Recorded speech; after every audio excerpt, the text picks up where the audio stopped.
내일 무슨 날이에요? 모른 척 하자. 아는데 그 모른 척 한 거야. 뭐 찾아오시면 시간이 나네요. 자, 첫 번째 테마는 뭐냐면 이겁니다. 역사적인 화학 반응을 공부할 거예요. 역사적 화학 반응. 아니, 화학 반응이면 화학 반응이지 역사적이라는 말은 뭘까? 누가 봐도 이 화학 반응이 없었다면 심하게 말하면 우리의 존재 자체가 없어요. 이해돼요? 또는 심하게 말하면 이 화학 반응이 없었다면 우리 인류가 이렇게 잘 살게 됐을 수가 없어. 그죠? 뭐 이런 것들에 대한 얘기를 할 겁니다. 지금부터. 세 가지가 써 있는데 첫 번째가 광합성이라고 써 있어요.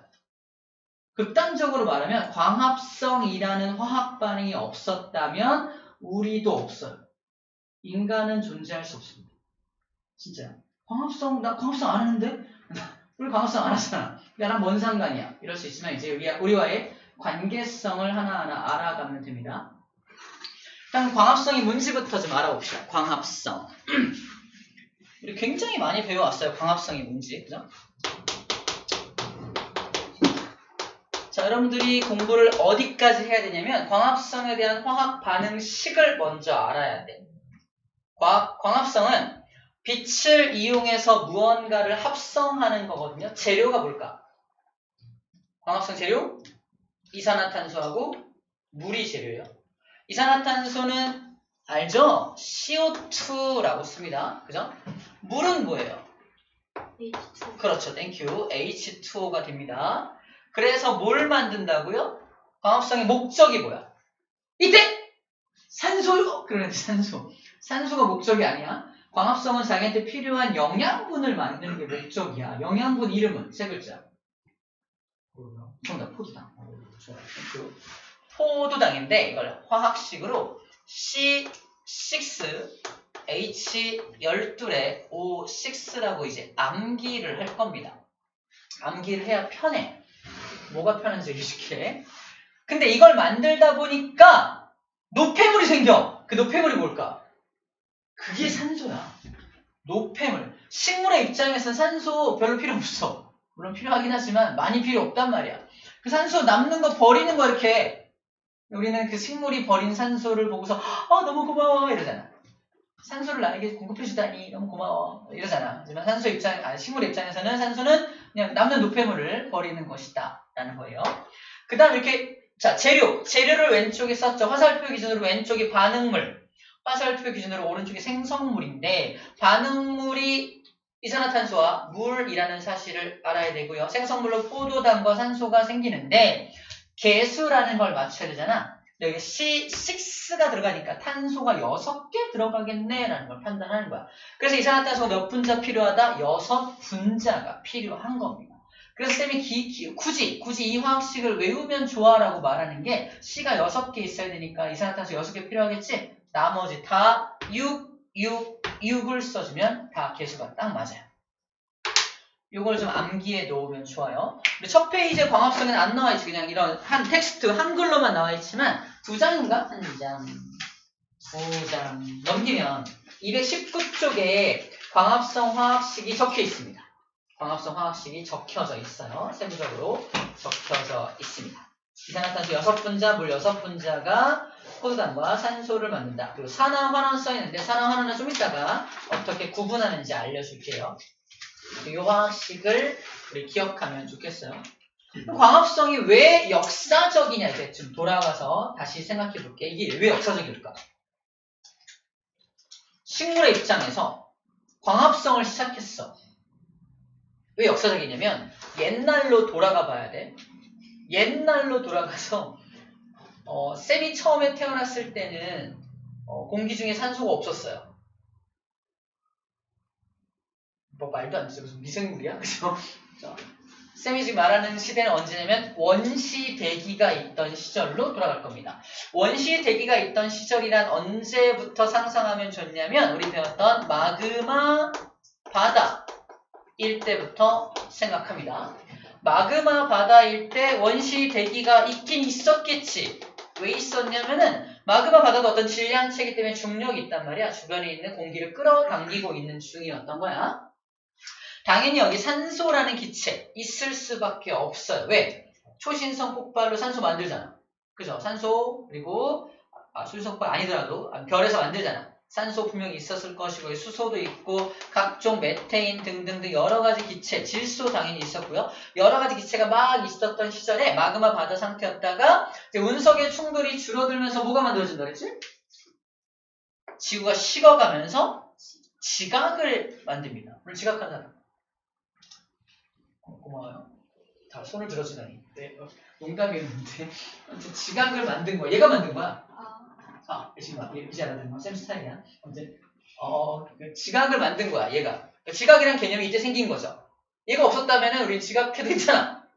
뭔 소리야? 오늘 알았게 그만할게. 아무튼 지각을 만들면서 중요한 건 지각이 SiO4가 지각의 구성 성분이다. 들어본 적 있죠? 기사님 천면체. 여기 산소가 있잖아. 그래서 공기 중에 있던 모든 잘 들어. 모든 산소가 지각 속에 들어갑니다. 그렇다면 대기 중에 산소가 있다는 거 없다는 거예요? 없다는 겁니다. 지각이 만들어졌을 때 이미 대기 중에 모든 산소가 지각 속에 들어갔기 때문에 지각에 다 들어가는 바람에 공기 중에 산소가 없었어. 이때 내가 태어나면 어떻게 돼요? 바로 죽죠. 그죠? 바로 죽어요. 산소 호흡을 못하니까. 하지만 이때 이렇게 지각이 만들어지고 이렇게 움푹 파인 지각에 공기 중에 있던 수증기가 응결되면서 비가 내리면서 바다가 만들어지네. 바다가 만들어져. 이때 바다를 원시 바다라고 불러주거든요. 첫 이 원시 바다는 그래서 짜지 않아.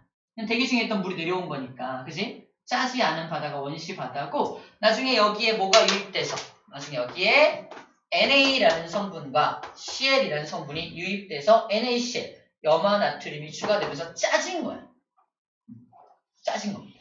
처음 원시 바다는 짜지 않았다는 것도 기억해야 되는 거야. 그럼 얘는 어디서 왔을까? 얘는 또 어디서 왔을까를 궁금해야 돼. 안 궁금하잖아 아직. 그죠? 바다에 유입된 나트륨은 어디서 왔을까? 염소는 어디서 왔을까? 궁금해야 되거든. 이것도 알아야 돼. 시험에서 나오거든. 그지? 나트륨은 어디에 많이 포함되어 있냐면 지각에 많이 포함되어 있어서 자 지각에 상상해 지각에 비가 막 내려 비가 막 내리면 땅 표면을 막 물이 흐를 거 아니야. 물이 흐르면서 나트륨 성분을 이렇게 녹여가지고 바다로 들어와. 그렇게 지각으로부터 나트륨 성분은 요단식으로 들어옵니다. 나트륨 들어오는 거야. 그 다음에 이 염소 성분은 어떻게 나오냐면 염소 성분은 바닷속에도 화산이 있어요. 화산 폭발. 바닷속에서 화산이 펑 폭발하면서 염소가 공급이 돼요. 그래서 지각으로부터 비롯된 거고 얘는 화산 폭발로부터 비롯된 겁니다. 그 두 개가 만나서 NaCl이라고 하는 소금 성분이 나타나게 되어서 바다가 짜지기 시작한 거예요. 쌤이 이 사실을 알기 전에는 어떻게 알았냐면은 바다에 소금 만드는 맷돌이 빠져가지고 걔가 이제 자꾸 돌아가면서 바다가 짜진 줄 알았어요. 우리 집 전래 동화에 나와 있거든. 안 읽어봤나요? 나만 읽었나? 읽어봤지? 네. 맷돌이 아직도 돌고 있어. 지금도 짜지고 있다고. 그죠? 하지만 원래는 이거라는 거죠. 이거라는 거야. 그때부터 전래 동화를 안 읽어요. 아무튼 그렇습니다. 자, 다시 돌아가서 그럼 이때는 바다는 이렇게 짜진 거구나라는 거 알았고요. 자, 이 바닷물이 있다는 거 상상해 줄 수 있겠죠. 바다가 이렇게 있고요. 대기 중에 산소가 없고 이산화탄소가 있었을 거 아니야. 근데 잘 들어. 바다가 만들어지면서 이산화탄소가 바닷속에 잘 녹아 들어간다. 이산화탄소는 나중에 배우겠지만 약간 길쭉해. 산소에 비해서 약간 길쭉해서 약간 구부러지기 쉬워서 물속에 좀 녹을 수 있어요. 산소보단 좀 더 잘 녹아. 그래서 산소보다 좀 잘 녹아서 이산화탄소가 좀 확대해 볼게요. 요 바닷속에 이산화탄소가 녹아 들어가서 바닷속에 산소가 많이 있는 거. 바닷속에 당연히 물이 있겠죠. 충분한 재료가 공급되는 상황입니다. 이때쯤에 누가 등장하냐? 이 이산화탄소하고 물을 재료로 포도당을 만들어서 살아가는 생명체가 등장하게 됩니다. 물론 그 전에도 생명체가 있긴 있어. 그 전에 생명체들은 대기 중에 산소가 없고, 그죠? 물속에도 산소가 거의 없었겠지. 산소 없이도 살아갈 수 있는 생명체, 무산소 호흡이라 그래. 무산소 호흡을 하는 생명체들이 뽀짝뽀짝 만들어지는 시절이 있었고, 이제 바다가 만들어지고 이제 이산화탄소가 막 녹아 들어가면서 이산화탄소를 재료로 영양물질을 만들어서 살아가는 생명체가 탄생했다는 겁니다. 자, 그 생명체 이름을 좀 기억해야 되는데 그 생명체 이름이 남세균이라는 생명체야. 남세균이라는 이 키워드는 최초의 광합성 생명체입니다. 광합성이라는 이 화학 반응을 처음으로 시도했던 생명체 남세균이야. 여세균은 없어요. 남세균만 있어. 그래서 남세균이라는 생명체가 광합성을 한다. 남세균이 광합성한 과정이 이 과정이야. 남세균이 그러면 자기한테 필요한 포도당도 만들겠지만 산소들도 만들어서 막 이렇게 대기 중 또는 이 안에서 뽀글뽀글 산소가 나오는 장면을 상상해 줍니다. 남세균들이 산소를 막 만들어냅니다. 그지? 그러면 바로 대기 중에 산소가 누적되기 시작했을까? 정답은 아니에요. 자, 좀 결론부터 말하면 처음에 대기 중으로 산소가 이렇게 나왔을 거 아니야? 산소가 나오자마자 사라져. 왜 그럴까요? 지각에는 각종 금속 물질들이 있는데 이 금속 물질들은 산소를 엄청 좋아해요. 금속 물질이 산소랑 만나면 어떻게 되냐면 다 녹슬어요. 그래서 금속 물질을 산화시키는데 산소가 다 이용됩니다. 책에는 뭐라고 나와 있냐면 뭐라고 했지? 여기 이거 체크해봐. 처음에 나온 산소는 지금 설명한 게 여기 파트야. 처음에 나온 산소는 금속과 반응하여 산화물을 만들었고 미술자. 처음에 나온 산소가 공기 중에 누적되지 못했다라는 사실을 기억해야 됩니다. 이거 디테일하게 시험 문제 나온다는 거야. 남세균이 광합성을 통해서 산소를 방출해서 대기 중에 산소가 쌓이기 시작했다라고 나오는 텍스트를 의심해 봐야 한다는 거야. 아닌데 처음에는 여기 들어갔는데 그죠? 그 시점에 대한 걸 시험 문제에서 물어보는 게 되게 어려운 문제라고. 시점에 대한 거. 처음부터 쌓이지는 못했다라는 게 포인트입니다. 그래서 충분하게 금속 산화물을 다 만들고 다 녹슬게 하고 그 다음에도 남는 산소들이 대기 중에 쌓이기 시작했다는 거예요. 이해되죠? 그래서 축적된 산소가 대기로 방출되면서 자 산소가 이제 대기로 방출이 되고 그 방출된 산소가 금속 산화물 다 산화시키고 다 산소랑 결합하게 만들고 또 대기 중으로 올라간 것들은 또 다른 이상한 이런 암모니아나 메테인과 또 반응해요. 산소가 반응성이 굉장히 큰 기체라는 걸 배웠죠. 17쪽 바로 옆에 16쪽인데 17쪽 못지않게 16쪽도 굉장히 반응성이 커요. 산소가 반응성이 커서 대기 중에 있는 또 다른 메테인이나 암모니아랑 반응해서 그 성분을 바꿉니다. 자, 현재로 돌아와 볼게요. 갑자기. 현재 대기에는 제일 많은 기체가 뭐예요? 제일 많은 게 뭐야?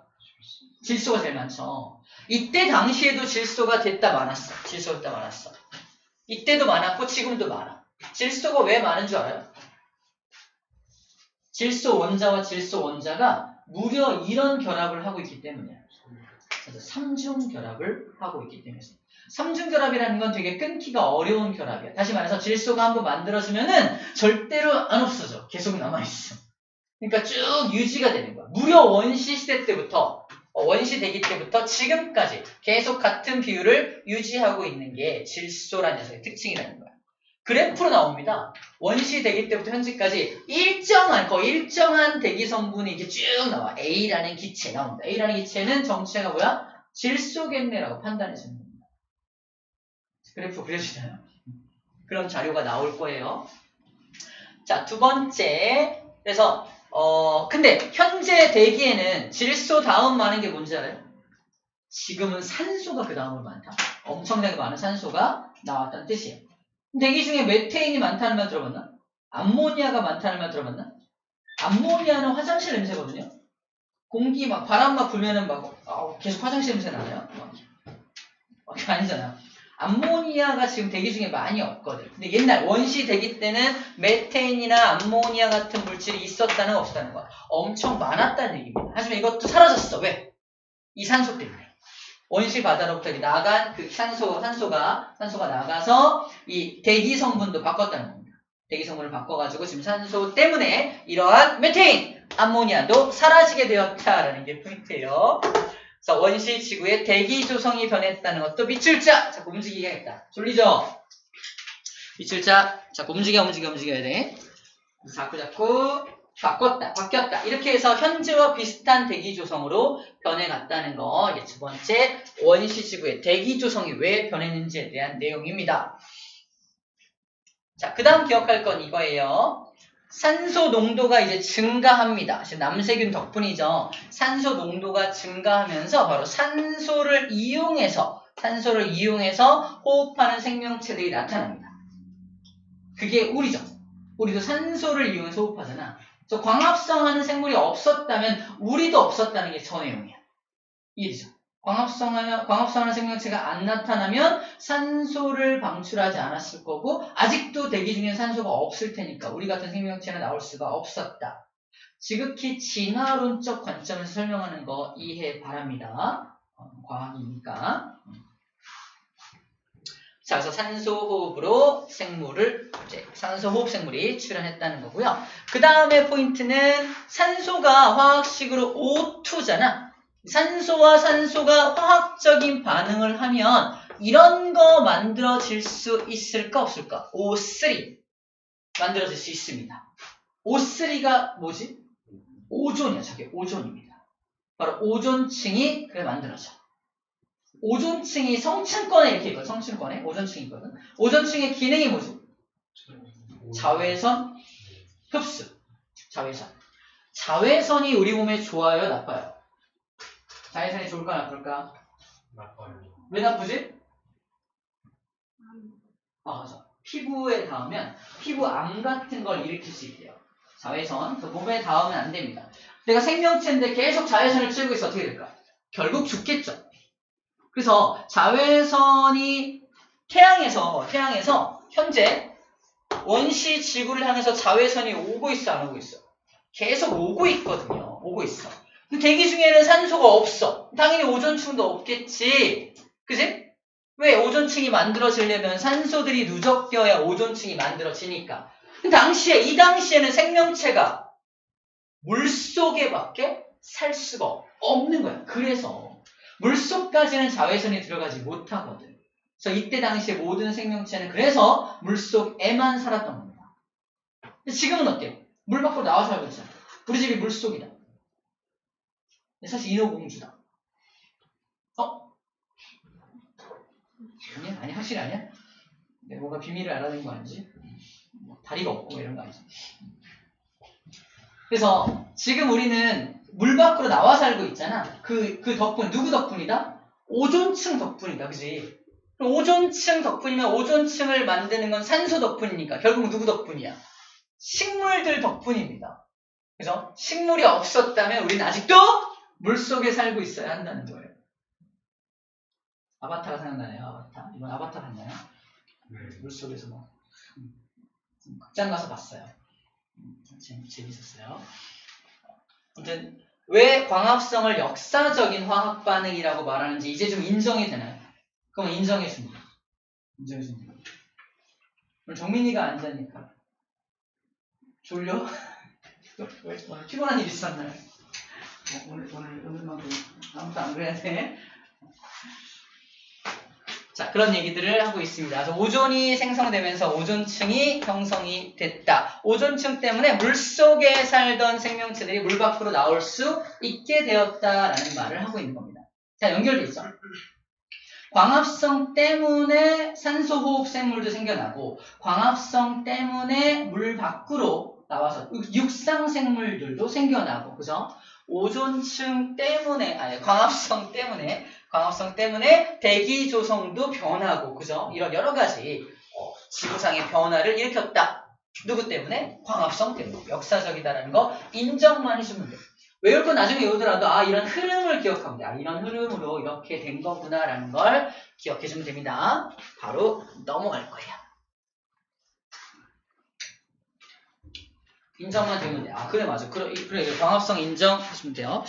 자, 두 번째 테마입니다. 두 번째는 화석 연료의 연소예요. 화석 연료의 연소가 역사적인 화학 반응이라고 소개하고 있는 거거든. 자, 좀 재밌는 얘기 하나 해볼게요. 화석 연료는 언제 발견된 줄 알아요? 원시 시대에도 발견이 됐어요. 근데 그때 썼을까 안 썼을까? 안 썼어요. 쌤이 원시 있냐? 물어. 메소포타미아 막 가서 문명을 만들어요. 왜 거기서 만들었지? 이집트 옆에서 왜 만들었죠? 이집트의 장점이 뭔데? 맞아, 강력. 맞아. 그럼 물이 풍부하고 퇴적물이 쌓이니까 영양분도 풍부하기 때문에 농사도 잘 돼. 먹을 물도 풍부해. 그러니까 거기서 문명이 시작된 거잖아. 쌤에서 문명을 개척하고 다녔어요. 6개를. 어디까지 믿을 거야? 그런데 어느 땅에 갔더니 여기 물도 안 나와. 땅 팠더니 시커먼 물 나와. 뭐야? 저주받을 땅. 가자! 버리고 갔단 말이야. 거기가 어디야? 현재 어디야? 사우디아라비아? 중동 지방이란 말이야. 그지? 거기 내가 그때 차지했다며. 이러고 안 살겠지, 그지? 만수로 밑에 부리면서 살 거 아니야. 만수로 저기 기름 좀 팔아와 이럴 거 아니야. 그지? 쌤 지금 열심히 일하고 있잖아. 옛날에 저주받은 땅이라고 불렸던 그 땅들이 지금 기름이 막 나오는 그런 땅이란 말이에요. 그죠? 그런 땅입니다. 근데 그 저주받은 땅인 줄 알았던 그 화석 연료를 지금은 없어서 못 팔죠. 그죠? 되게 중요하고 되게 돈덩어리잖아. 그지?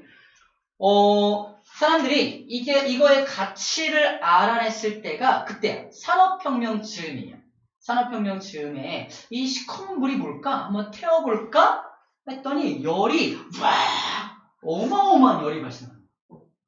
같은 양의 나무를 태웠을 때 비해서 같은 양의 석유를 태웠더니 열이 2배, 3배 나고 이거 봐라. 에너지 방출량이 어마어마한데 이걸 이용하면은 이 많은 양의 에너지를 얻을 수 있겠나. 이 많은 양의 에너지를 이용해서 물을 끓여. 물을 끓여서 액체 상태의 물을 기체로 만들어서 이거를 고압으로 쿠셔가지고 터빈을 돌려. 그게 뭐야? 증기기관. 증기로 기관을 돌리는 거지. 증기로 기관을 막 돌려서 공장도 만들고 증기선도 만들고 증기기관차도 막 만들었어. 그지? 그래서 인류에게는 교통혁명, 산업혁명이라는 혁명이 일어난 겁니다. 화석 연료의 가치를 알아봤기 때문에 혁명이 가능했다는 거예요. 여전히 까만 물을 그냥 까만 물로 알고 있다면 이런 혁명은 불가능했을 거라는 거예요. 이해됩니까? 네. 그래서 화석 연료의 연소를 역사적인 화학 반응이야 라고 말하는 거예요. 이해됩니까? 그죠? 그렇게 인정할 수 있겠네라는 거예요. 화석 연료 연소. 자, 체크할 부분은 이겁니다. 어디 갔냐? 많은 열이 발생한다는 게 포인트예요. 화석 연료 연소시키면 굉장히 많은 양의 열이 발생된다는 게 첫 번째 포인트고요. 두 번째 포인트는 이겁니다. 화석 연료란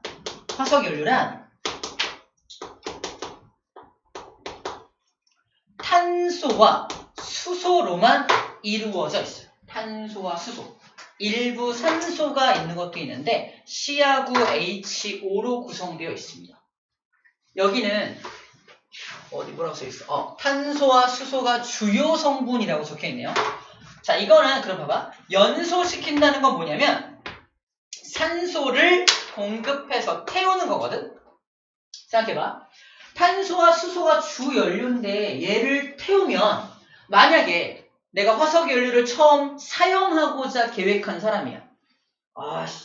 이거 하면 열이 엄청 나는데? 그러면 산업혁명, 교통혁명 가능하겠는데? 근데 공해물질이 너무 나오는데? 이랬다면. 공해물질이 너무 많이 나오는 물질이었다면 사용하기 좀 꺼렸겠지. 그치? 근데 화석 연료는 결론부터 말할게. 공해물질이 전혀 나오지 않습니다. 시험 문제야.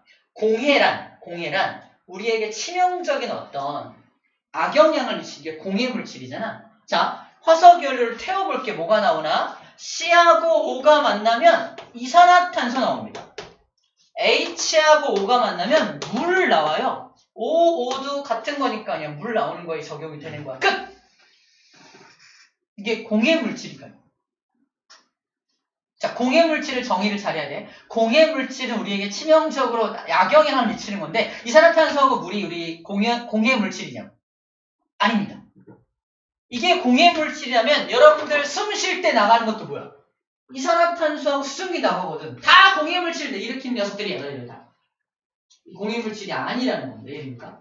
절대 공해물질이 아니야. 그러니까 화석연료를 마음껏 써라. 마음껏 사용하게끔 장려했던 거야 처음에. 이래 마음껏 사용하게 장려했던 겁니다. 우리는 착각하는 게 뭐냐면 이산화탄소가 너무 많이 나와서 지금 지구온난화가 일어나고 있잖아요. 맞아. 지구온난화가 공해물질 때문에 지구온난화가 일어난 거야? 아니야. 그 이산화탄소 농도가 증가해서 지구가 뜨거워지는 현상이야. 공해물질과는 전혀 상관이 없다는 거야. 근데 지구가 뜨거워지니까 왠지 공해가 있는 것 같아. 그치? 잘못된 판단이라는 거야. 이해됩니까? 공해라는 개념과 지구온난화라는 개념은 완전 다른 개념이에요. 이해죠? 공해물질은 뭐냐 그러면 황 들어간 거 SO4, 황산이라는 거. 황산물질, 뭐 질산, NO2 뭐 이런 거, 이산화질소 이런 물질, 황 들어가고 막 이런 것들이 우리에게 악영향을 미치는 공해물질입니다. 이런 공해물질이 나오지 않기 때문에 화석연료 사용했던 거야. 그래서 공해에 대한 부분들 얘기하고 있고요. 여기 이렇게 또 우리 낚시질을 해요. 우리 혼자 공부할 때 힘든 게 이런 거야. 맨 마지막 텍스트에 뭐라고 써있냐면은 이산화탄소에 의해서 환경 문제가 제기되고 있다라고 써있어요. 분명히 그죠? 환경 문제가 제기되고 있다고 써있으니까 공해물질이 발생되나 보다라고 착각한다고. 그 시험 문제에도 공해물질을 발생시킨다. 맞잖아! 이런다고. 아닌데 틀리지. 이런 거를 혼자 판단하기 좀 힘들어요. 그래서 선생님이 구분해주고 있는 겁니다. 이 환경 문제는 환경에 대한 문제니까 지구가 뜨거워지는 환경 문제를 말하는 거지. 지구가 뜨거워지는 환경 문제를 말하는 것 뿐입니다. 아시겠죠? 자, 나머지는 텍스트를 읽어보면 충분히 이해가 되는 부분들입니다. 그런 것들을 체크해주면 되겠어요. 자, 세 번째도 한번 볼게요. 세 번째는 철의 재련입니다. 철의 재련은 조금 디테일하게 미리 설명할게요. 용광로로 가지고 설명할게요. 자, 페이지 219쪽에 용광로가 나와 있는 그림이 있습니다. 철을 재련한다는 건 뭘 한다는 거냐면 우리 이거 써놓고 시작하자. 이 철의 재련 여기 말고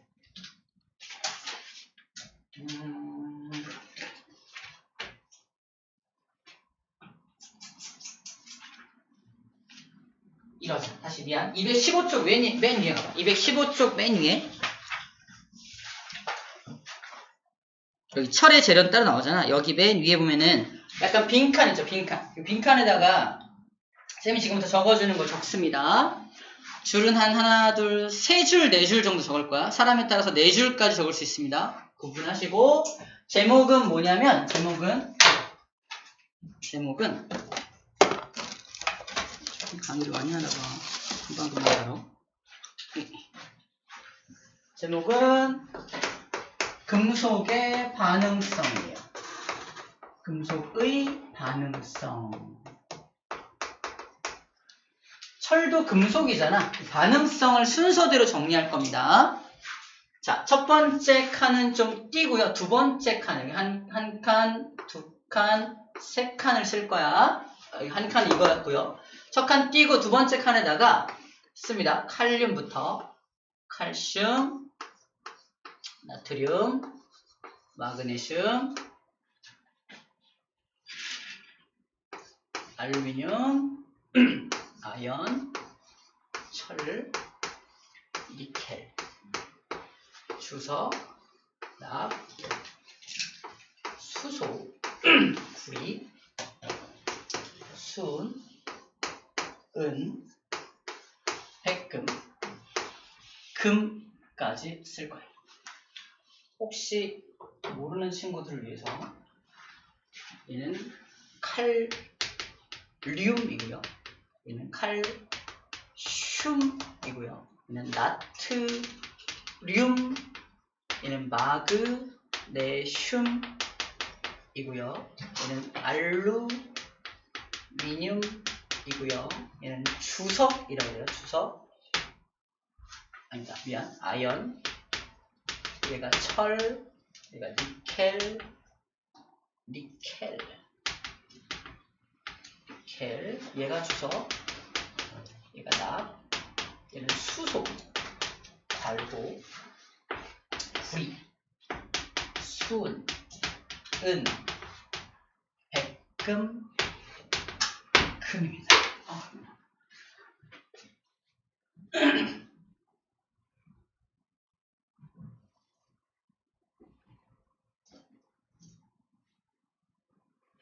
이거 외워놓으면 고3 때까지 화학 때문에 고생하는 일이 한 30%는 줄어들어요. 진짜로 줄어들어요. 이걸 안 외우면 너무 어려워지는 부분이 생겨요. 오늘 보여줄 겁니다. 어디를 쉽게 해결할 수 있는지를 보여주도록 할게요. 그리고 선생님이 단톡방에다 이제 올려줄 건데, 선생님이 육성으로 불러주면 너무 창피하니까,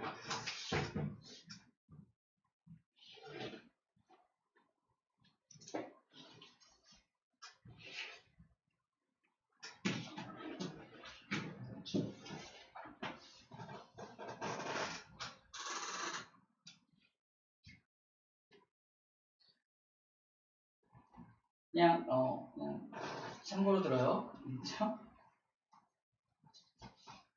칼카나와 알아 천리는 준합수구 수은 백금 반응성이 크면은 이온이 되고 반응성이 작으면 석출이 되지.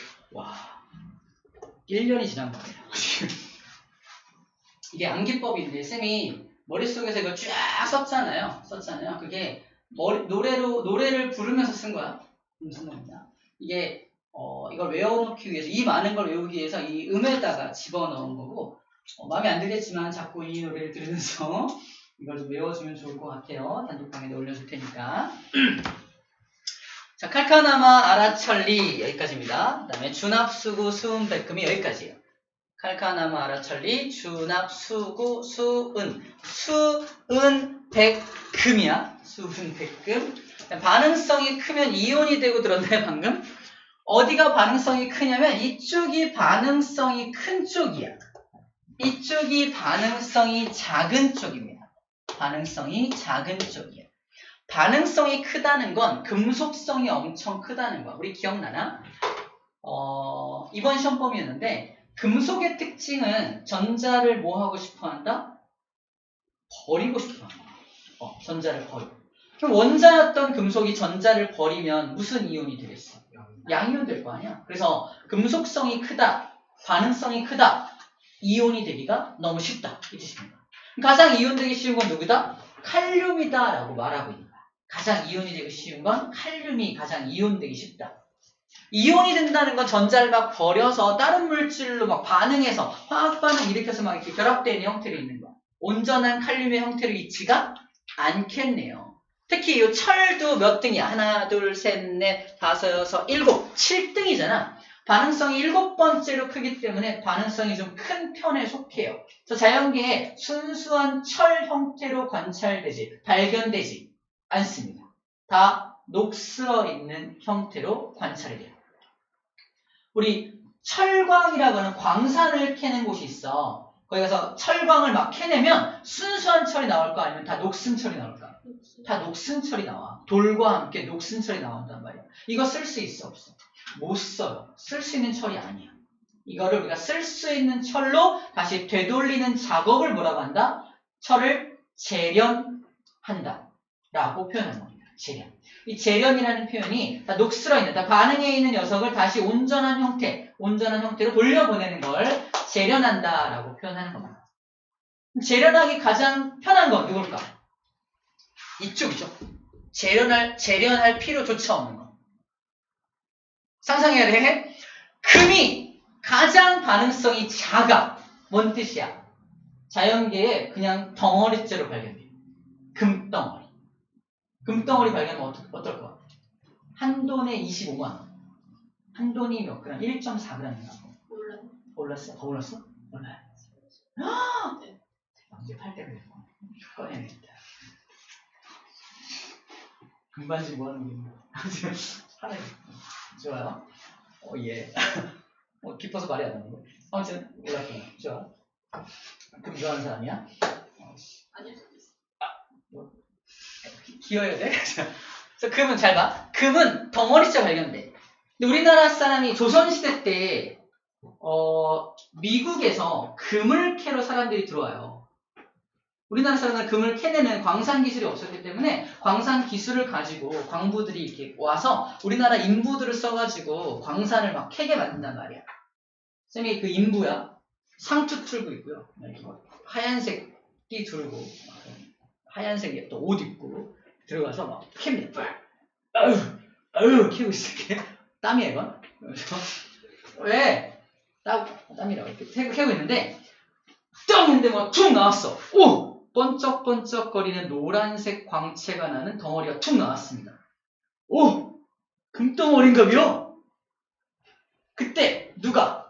저기 미국인 그 인부가 No touch it! 만지지 말라. 예. No touch, no touch it! 우리나라 인부는 뭐라고 해요? 와, 이게 노다지인가요? 금덩어리를 노다지라고 하는 말을 합니다. 들어봤나요? 노다지? 거기서 나온 말이에요. 노터치를 노다지라고 알아듣고 노다지라고 부릅니다. 금덩어리 안 부르고 노다지를 캤어. 내가 노다지 좀 숨겨왔잖여. 이런 거. 노다지가 노터치에서 나온 말이에요. 이런 것도 있어요. 빠꾸. 들어봐, 빠꾸? 에, 빠꾸해! 백이죠, 백. 백을 빠꾸라고. 이런 것처럼 약간 일제시대를 거치면서 변형된 말들도 있는데, 그렇게 변형된 말들을 지금도 쓰고 있습니다. 알고 있나요? 그런 거. 노다지라는 말도 거기서 나온 말이에요. 근데 노터치 할 만큼 이게, 만약에 쓸 수 없는 다 녹슬어 있는 상태로 금이 발견됐다면, 그들이 노터치 했을까? 가져가도 쓸 수도 없어, 그치? 다시 돌아와서 철이야. 철은 녹슨 상태로 발견되거든요. 그죠? 철이 녹슨 상태로 발견되기 때문에 이거 내가 일부러 이렇게 챙겨가더라도 쓸 수 있어, 없어? 쓸 데가 없습니다. 녹슨 철은 자석에도 안 붙어. 알아요? 그리고 녹슨 철은 단단하지도 않아. 건드면 다 부서져. 진짜 쓸데없죠. 우리 책에 그림이 나와 있는데 220쪽 맨 위에 그림 봐봐. 그게 녹슨 철이거든요. 그 왠지 다 부서져 버릴 것 같잖아. 철광석. 그래서 다 부서져 버릴 것 같잖아요. 다 부서져 버릴 것 같은 그런 철들이 있습니다. 녹슨 철은 쓸 수가 없는데 그 녹슨 철을 다시 원래 우리가 쓸 수 있는 철로 돌려보내는 작업을 철의 재련이라 그래요. 반응성이 큰 것과 반응성이 작은 것의 차이점이 이렇게 나타난다고 말하는 거고, 반응성이 큰 것들은 이제 전자를 버려서 이온화가 되어 있을 거고요. 반응성이 작은 것들은 그냥 있는 그대로 발견될 테니까 노래에서 뭐라고 말하고 있냐면 석출이듯이 라고 말하고 있어요. 더 들어볼까? 칼카나마 아라철리 부끄러움이 네 몫이야. 주납수 구수 백금 반응성이 크면은 이온이 되고 반응성이 작으면 석출이 되지. 자, 이런 노래입니다. 은? 반응성이 작은 건가? 아니, 라인 맞추려고. 이야. 석출이 되지. 은이 아니라, 그냥. 음이야, 그냥 빈 공간을 채우기 위한 그냥 그런 거지. 뭐, 특별히 의미가 있는 건 아닙니다. 석출이 되지요. 이제, 단톡방에서 보게 될 거고요. 그래서 쌤이 알기로는 금과 백금과 은까지는 그 자연계에서 그대로 석출이 되는 걸로 알고 있습니다. 거의 그대로 발견되고요. 나머지 것들이 이제 산화되어 있는, 아직 안 배웠지만 산소하고 결합되어 있는 형태로 많이 발견이 돼요. 산소가 반응성이 굉장히 크다며 산소하고 반응해 있는 상태로 발견이 돼요. 그래서 우리 옛날로 돌아가봐. 쌤이 태어났을 때 신라시대 왕관 뭐로 만들죠? 금으로 만들죠. 금관 문화. 그래서 금 문화가 발달된 이유가 금 같은 경우는 따로 재련할 필요가 없으니까 금을 제일 많이 사용했던 거야. 그죠? 조금 더 안으로 가볼까? 더 옛날로 가서 쌤 우리 아버지가 태어났던 시절 구석기 시대. 왜 네가 구석기, 신석기 돌을 재료로 썼잖아. 돌은 그냥 발견되니까 돌을 가지고 막 무기 만들고 농기구 만들고 했던 시절. 그 다음 시대가 언제죠? 무슨 시대? 석기 시대 다음이 뭐야? 청동기 시대잖아. 청동기 시대. 우리나라가 처음 시작됐다는 단군왕검의 시대, 그죠? 역사 좀 했어요. 단군왕검 시대인데 청동기가 뭔지 알아요? 일단 동이 뭔지 알아요? 동. 구리에다 구석적이서. 맞아요. 맞아요. 동이 구리야. 일단 동이 구리야. 이게 그나마 다른 거에 비해서는 반응성이 좀 작은 편이야. 그래서 구리를 먼저 사용했다는 거야. 청동이 뭐냐면 바로 주석을 섞은 거예요. 청동은 구리하고 주석을 섞은 거고 황동도 있고 막 이상한 동도 되게 많아. 그런 것들이 이것저것 다른 것들을 섞은 겁니다. 그래서 구리하고 주석을 섞은 시대가 그 다음 시대였다라는 거예요. 이게 청동기 시대예요. 청동기 시대를 열었던 게 이걸 재련해서 사용하게 되는 기술이 나오면서부터 청동기 시대가 시작됐다는 겁니다. 이 구리하고 주석은 이 철에 비해서는 녹는 점이 좀 낮아. 우리 책에 나와 있는데 좀 녹는 점이 낮기 때문에 좀 더 쉽게 재련할 수 있어서 더 빨리 사용하기 시작했다는 거예요. 우리 역사하고 과학이 연결되는 시점, 이게 중요한 시점이야! 절대 아니야. 자, 우리 청동기 다음 시대는 언제야? 철기잖아. 여기 있잖아, 철. 철을 그 다음으로 사용을 한 시대가 됩니다. 철도 재련하기 어려운데 아연부터 칼륨까지는 더 재련하기가 어렵겠네. 그치? 현재 우리는 저 아연부터 칼륨까지도 재련하는 기술이 있을까 없을까? 있습니다. 있어요. 그래서 우리 칼륨을 또는 칼슘, 칼륨, 나트륨 같은 것들 물에다 던지는 실험도 할 수 있습니다. 그걸 인터넷으로 구입할 수 있어요. 자, 재련하는 기술. 지금은 다 재련 기술이 다 완성이 되어 있습니다. 그럼 현재는 그러면 청동기 시대야, 철기 시대야, 칼륨 시대야. 자, 어떤 시대를 결정하는 건 가장 많이 사용하는 금속을 가지고 시대를 결정하기 때문에 지금도 철기 시대라고 봅니다. 물질의 관점으로 봤을 때는 지금도 철기 시대라고 해석을 하는 게 맞아. 갑자기 정보화 시대요. IT 시대 이러면 안 됩니다. 챗 GPT 시대 이러면 안 돼요. 맞죠? 지금 철기 시대입니다. 자, 그래서 이 역사의 흐름하고 이 금속의 반응성이 흐름이 같이 가고 있다는 게 오늘의 포인트야. 이렇게 거꾸로 이렇게 가는 흐름이 역사의 흐름이 반응성의 흐름과 일치하네라는 어떤 연관성을 지금 발견하라는 겁니다. 자, 이 표를 보고서 이상한 점을 발견해야 돼. 이거 좀 이상한데요, 쌤? 맞아. 수소가 왜 들어가냐가 이상해야 돼. 제목이 뭐야?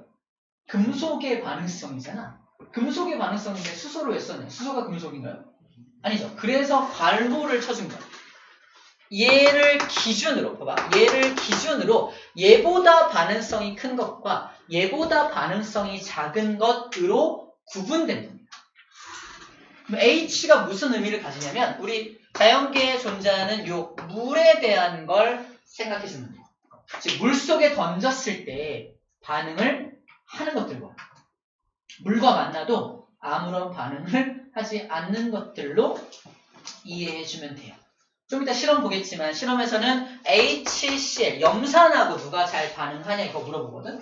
염산하고 여기 H 들었잖아. 염산하고 반응을 하는 것들은 저기 납부터 칼륨까지가 염산하고 반응을 하고 구리는 염산 뿌려도 아무런 반응도 안 일어나. 금덩어리 염산해! 뭐 이렇게 아무도 안 한다. 우리 금반지 염산 다음 큰일 날 것 같잖아. 그치? 내 손은 탈지 모르겠지만 금반지는 온전합니다. 괜찮아요. 온전합니다. 괜찮아요. 이 반응성 가지고 해석할 수 있다는 얘기를 하는 겁니다. 이해됩니까? 반응성을 해석할 수 있어요. 그래서 수소가 기준점이다. 어떤 기준점이 되고 수소보다 반응성이 큰 것과 수소보다 반응성이 작은 것들로 크게 구분해서 어떤 실험을 해석해 나갈 거란 얘기예요.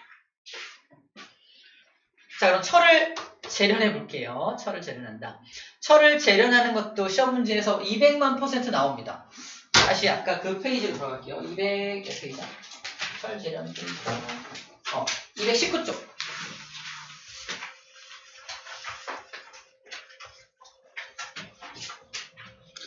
이 그림에서 봐봐. 아까 자연계에 존재하는 철광석이 막 시뻘겋게, 그죠? 시뻘건 이런 형태로 철광석이 있었던 사진 기억나요? 이 철광석인데 얘가 정체가 뭐냐면 철하고 산소하고 SiO4라는 이제 돌 성분하고 막 섞여 있는 거야. 막 섞여 있는 걸 철광석이라고 불러줍니다. 이 철은 원자 번호가 26번이거든? 20번 넘어갔죠? 우리 외울 필요 있다 없다?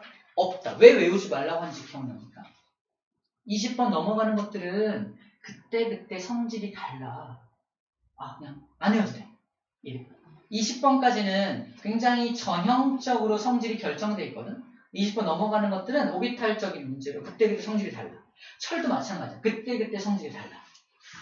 철은 전자를 버리는 성질을 가지잖아. 어떨 때는 철이 전자 2개를 누구야? 죄송합니다. 너야? 얘 지금 꺼낸 거냐? 연결. 자, 봐봐. 빠른데. 철이 전자 몇 개를 버린다? 2개를 버리는 경우가 있어. 그럼 2 플러스가 되겠지.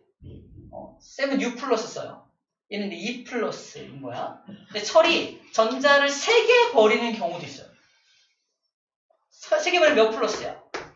3 플러스 될 거 아니야? 걔가 산소하고 만날 거야. 산소는 원자가 전자가 6개라서 전자 2개 얻는 거 알아요?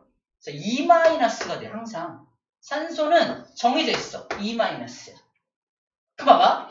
2 플러스가 2- 만나면 1대1로 만나면 중성되죠. 그러면은 얘는 Fe 한 마리, O 한 마리, 끝! 이것도 산화철이야. 얘가 얘랑 만나면요. 1대1로 만나면 중성돼, 안 돼?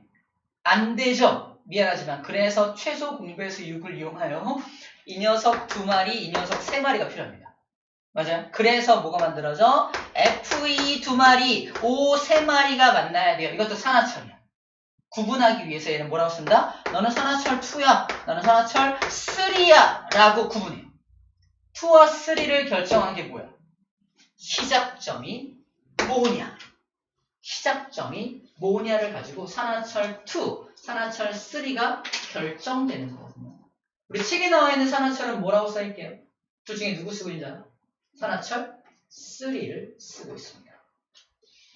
뭐요? Fe2O3 보이나요? 산화철 3로 실험을 하고 있는 거야. 산화철 3.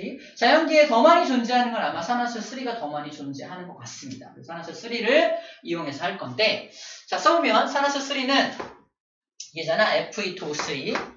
Fe2O3가 산화철 3인데, 내가 순수한 철을 얻기 위해서는 뭘 뜯어내야 돼?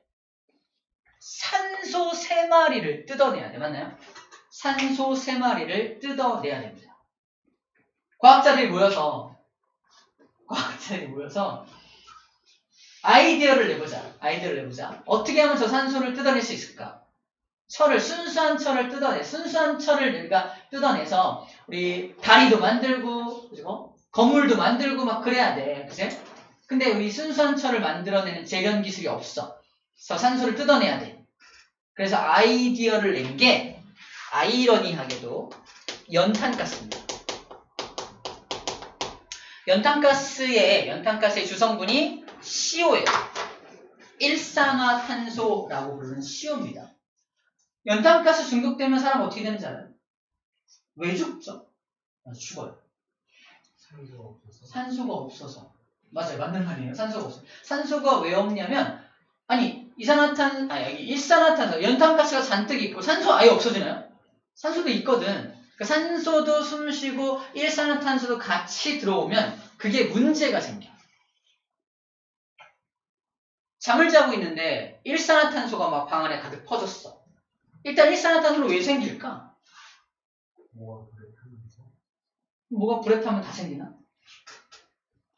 주로 연탄가스 중독이라고 부르는 이유가 뭐냐면 연탄을 뗄 때 많이 나오기 때문이야. 우리 집은 연탄 안 떼잖아. 그치? 연탄 떼는 집은 다 그런 위험에 노출되는 건가? 특별히 위험한 날이 있어.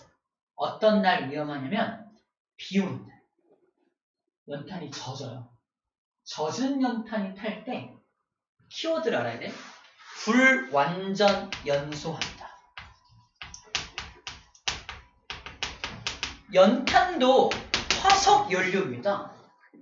화석 연료야. C하고 H로 되어 있단 말이야. 아까 봤죠? C하고 H로 된 거 연소시키면 이산화탄소하고 물밖에 안 나오잖아.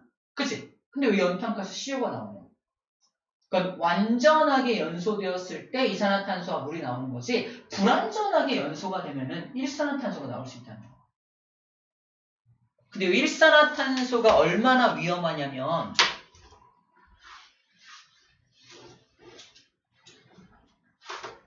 쌤 몸속에 산소가 들어왔어. 쌤이 여기 뇌가 여기 있어. 뇌로 산소를 공급해야 되죠. 그치? 우리 몸 전체도 공급해야겠지만 그 산소를 날라주는 게 누구야? 누구죠? 적혈구에 있는 헤모글로빈. 맞아요. 적혈구가 이 산소를 날라주거든. 적혈구가 이렇게 대기하고 있다가 몸 안에 숨을 쉬어서 산소 들어오면 일로 갖고 와. 내가 날라줄게. 이렇게 갖고 오라고 한단 말이야. 날라줍니다. 근데 몸 안에 모두 함께 들어오면 일산화탄소가 이렇게 함께 들어와 있으면은 적혈구가 일로 와 산소 일로 와 하는 힘이 산소 일로 와 하는 힘을 1이라고 한다면 일산화탄소가 산소를 끌어들이는 힘은 더 세겠죠. 상상 이상으로 어마어마하게 셉니다. 산소를 끌어당기는 힘이 무려 400배 세요. 400배. 잽이 안 돼. 일산화탄소 들어오면 모든 산소는 다 저 자식이 가져가는 거야. 가져가서 뭐 하게? 이산화탄소로 만들어서 내보내. 뭐야? 뭐 하는 거지? 나 쓸 산소 어쩌고, 그지? 난 몰라. 이산화탄소 만들 거야. 이러는 거. 산소 부족하잖아. 너 갖고 와서 이산화탄소 만들어. 이산화탄소로 내보낼 거지롱. 이렇게 내보내는 거야. 나쁜 놈이죠. 산소를 나를 수가 없어. 적혈구가 아무런 일도 할 수 없어. 그럼 뇌한테 산소 공급이 되니 안 되니? 그래서 죽는 거야. 뇌는 5분 이상 산소를 공급 못 받으면 썩기 시작합니다. 뇌가 제일 많이 산소가 필요한 거예요. 뇌가 산소를 제일 많이 쓰는 곳이 뇌야 돼. 뇌인데 5분 이상 산소 공급이 차단되면 뇌가 썩기 시작해. 941생으로 연탄가스 중독됐다가 살아났어. 뇌의 일부가 손상됩니다. 그래서 약간 언어 장애를 겪거나 심한 경우 반신불수, 몸의 반쪽을 못 써요. 또 기억력이 막 사라진다던가 이런 뇌에 이상이 생기는 여러 가지 장애를 얻게 됩니다. 뭐가 안 보인다던가 뇌에 이상이 생기면 별 질환이 다 올 수 있겠지. 이게 연탄가스 중독의 무서운 점이에요. 단순히 연탄가스는 그냥 산소만 슬쩍 400배 세게 슬쩍 가져간 것 뿐인데 그래서 이런 어마어마한 일이 발생된다는 거지. 근데 이것을 사람한테는 되게 안 좋지만 이 아이디어를 400배나 세다, 산소를 끌어가는 힘이 400배나 세다는 이 힘을 이용해서 이 산소 뜯어볼까? 라는 아이디어를 낸 거라니까. 천재죠. 그죠? 연탄가스를 만들어보자는 겁니다. 이 첫 번째 나와 있는 요 녀석이 연탄가스 만드는 과정입니다. 봐봐. 어떻게 만드냐면 완전한 연소가 일어나면 안 되기 때문에 체크. 뜨거운 공기를 넣어줘요. 자, 탄소를 공급하는 게 코크스입니다. 코크스 넣어주고 뜨거운 공기 불어넣으면 불완전 연소가 일어나요. 약간 온도가 낮은 공기를 넣으면 쟤랑 반응해가지고 완전한 연소가 일어날 수 있기 때문에 일부러 뜨거운 공기를 불어넣어서 산소가 막 굉장히 활성화된 산소를 집어넣어서 불완전하게 연소가 일어나게 만들어주는 작업이야. 물론 완전 연소가 일어나기도 하겠지. 하지만 랜덤하게 일산화탄소가 만들어지기도 한다라는 겁니다. 그 일산화탄소가 바로 여기 아까 산화철 3랑 만나서 산소를 뜯어내는 거야. 그럼 여기다가 같이 뭘 넣어줘? 철광석 넣어주고 있죠? 그죠? 철광석을 넣어주면은 이 철광석이 얘랑 만나서 만든 일산화탄소랑 만나가지고 산소 3마리를 뜯겨. 산소 3마리를 뜯겨야 되니까 일산화탄소 몇 분자 필요하다? 3분자 필요한 거야. 그래서 3분자를 써놓은 겁니다. 3분자의 일산화탄소가 산소 하나 땅땅땅 3개 뜯어가서 3분자의 이산화탄소가 되고 있는 거 보이죠? 산소 3개가 뜯겼으니까 순수한 철만 나오고 있는 겁니다. Fe2는 철 2개란 뜻이니까 혼자 단독으로 존재할 때는 앞에다가 E를 써서 EFE라고 표현을 해요. EFE가 된 거야. Fe2가 EFE로 변화되어서 순수한 철, 그게 여기로 녹은 철로 나오고 있는 겁니다. 순수한 철을 갖다 이제 우리가 원하는 곳에다가 쓰면 되겠죠. 학교마다 좀 다른데 기억나나? 아까 이 철광석은 산소만 있는 게 아니라 이것도 있다 그랬죠. 이름이 철광석이잖아. 돌성분. 이산화기수. SiO4라든가 삼연체 이거 있잖아. 요 녀석도 뜯어내야 됩니다. 저걸 뜯어내는 과정까지 배우는 학교가 있고 안 배우는 학교가 있는데 쌤은 간단하게 얘기만 해줄게요. 여기 안 써있는데 뭘 같이 넣냐면 탄산칼슘 또는 소석회 이런 물질을 집어넣어 CaO라는 물질인데 이 소석회를 집어넣으면 소석회가 얘랑 만나서 얘를 뜯어냅니다. 같이 집어넣고 여기서 뜨거운 용광로에서 같이 한꺼번에 집어넣고 저기서 작업을 하게 되면은 이것까지 다 뜯어져 나가서 순수한 철만 얻을 수가 있게 돼요. 얘까지 뜯어 나오는 것을 슬래그라고 불러줍니다. 슬래그. 여기서 나오는 불순물은 아마 저 슬래그를 말합니다. 아니 이 작업에서 불순물 나올 게 뭐가 있어? 불순물 나올 거 없잖아. 얘는 여기 왼쪽에 녹은 철로 나올 거고 얘는 이산화탄소는 여기 배기가스로 나가는 거잖아. 저 불순물은 뭐냐는 거야. 불순물의 정체가 이거야. 돌 성분을 의미하는 겁니다. 그림은 그려져 있는데 설명 안 하고 있잖아. 학교 선생님들이 약간 꺼름직할 수 있다. 너 이거 알고 싶니?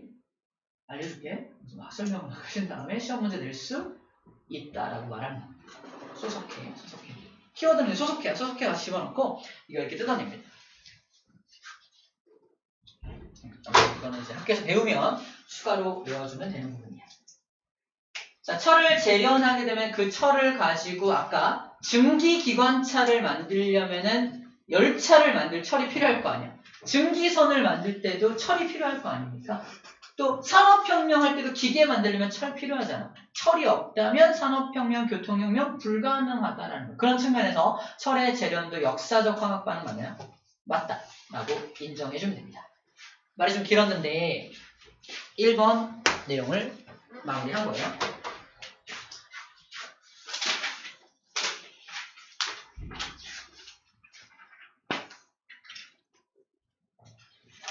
우리 잠깐만 쉬었다 갑시다. 잠깐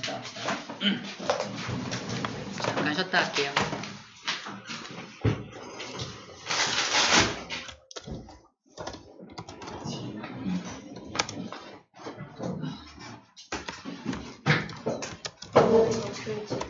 알았어. 시간 보내줄게.